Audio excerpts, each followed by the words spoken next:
All right, here we are with turn two. Not much action so far. The Warsaw Pact forces have a fair ways to travel.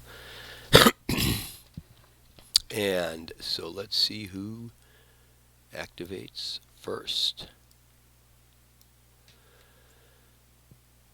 The 8th Infantry Division.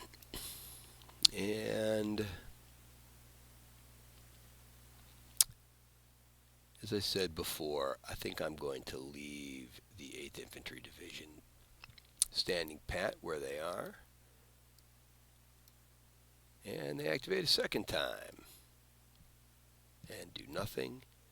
And the C1, I guess that's C Company. And yeah, I have them arranged the way I want them arranged. I just don't think I have anything for the NATO troops to do. I'll start using the solo assistant. Here we go with the East Germans. I'll start using the solo assistant when the troops get closer, but I'm leaving the defense as it is. And so now the East German tank formation is activating, and I think my idea here is the headquarters right here has got all of their units in command. Now the headquarters headquarters counter in this game represents a bunch of different things, not just the commanding officer. It's really cool the way this game represents different things. You can read about it in the rules, what they have to say about the headquarters counter, but it can represent different things at different times. It might be the commanding officer sitting around giving orders. It might be a lower-ranking officer taking on big leadership responsibilities in the moment. Could be a lot of different things. So redeploying doesn't mean the CO and the XO are like running across the field to get to where they need to be, but they do need to have a viable path where they can get to where they need to be. But in this case, they're going to stay right there because I'm going to try to finish my movement in a position where, I was going to bring this unit up this hill here, but it doesn't look like that's a good idea because then they'd have to run all the way back across, and they don't really have too much to worry about over there. So I'm just going to move these tanks down the road, and they get to move 6, 2, 3, 4, 5. No need to take the little detour there. And 6. And now they're getting close enough that when this infantry command here activates, I might start paying attention to the solo assistant and see what it would have me do. But until then, we're just going to keep on playing follow the leader. I guess this is like road march, sort of moving in column.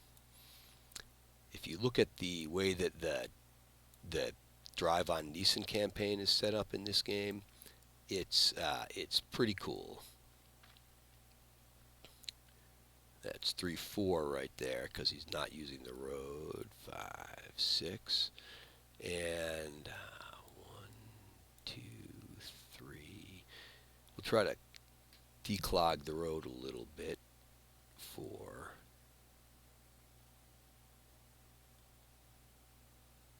5. They'll just stay there. And when you go up a hill on a road, if you're a vehicle, it still costs 1.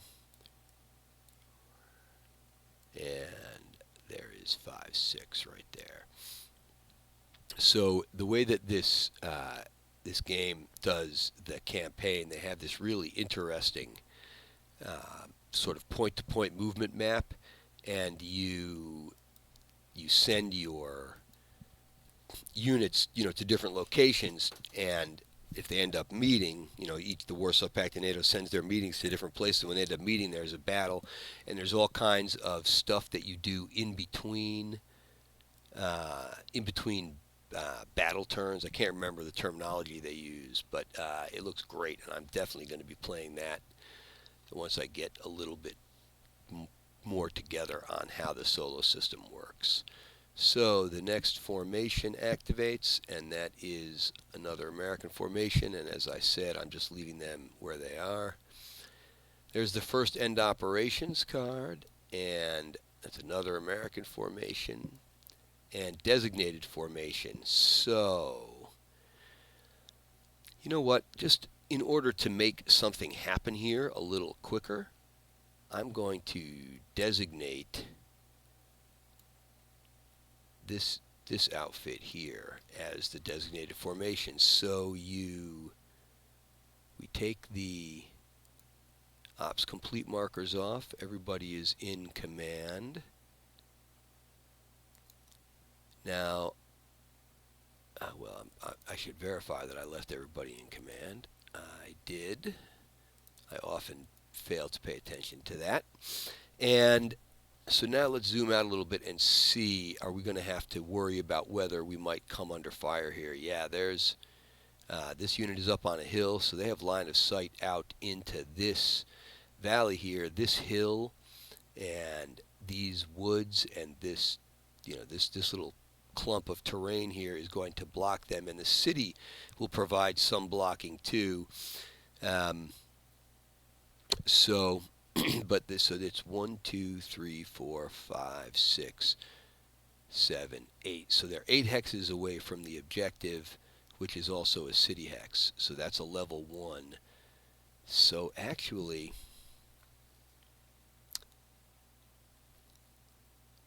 I think that means that there's an 8 hex blind spot going out behind here. So maybe no line of sight right away. I think that's true, and this bridge is out, so we cannot get down there. So let's just move. 1, 2, 3, 4, 5, 6. So now the East Germans are going to have to figure out what they want to do about coming across here and finding a way to keep from just being sitting ducks. Well, so these guys are just going to come all the way down here. So this is this is all clear terrain, even without a road. It costs 1. This right here is cultivated terrain. For vehicles, it costs 2.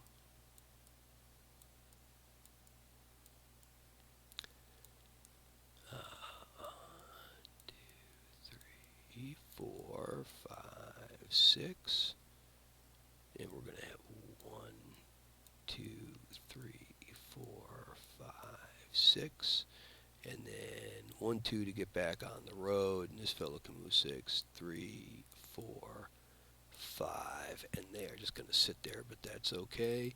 So if I keep the headquarters on this formation, they do have all of their units in command, which is what we're looking for.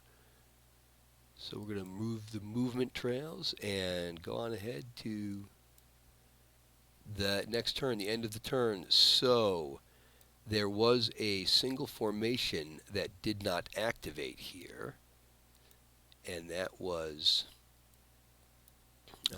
the remaining East German formation, and so their headquarters gets removed from the map and placed on this end operations card, and this card stays out of the deck. And so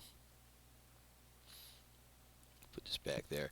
So this way, this formation is guaranteed to activate before the turn ends, because once that formation is activated, either by its card or by the designated formation, the end operations card goes back into the deck and allows for that formation to activate, and then you could end the turn. That all is probably more explanation than you needed. All right, so that's the end of excuse me, turn 2, and now we get some NATO reinforcements, and that will get interesting in the next turn, but I'm going to hold off on that until the next video. All right, we might see some actual shooting soon.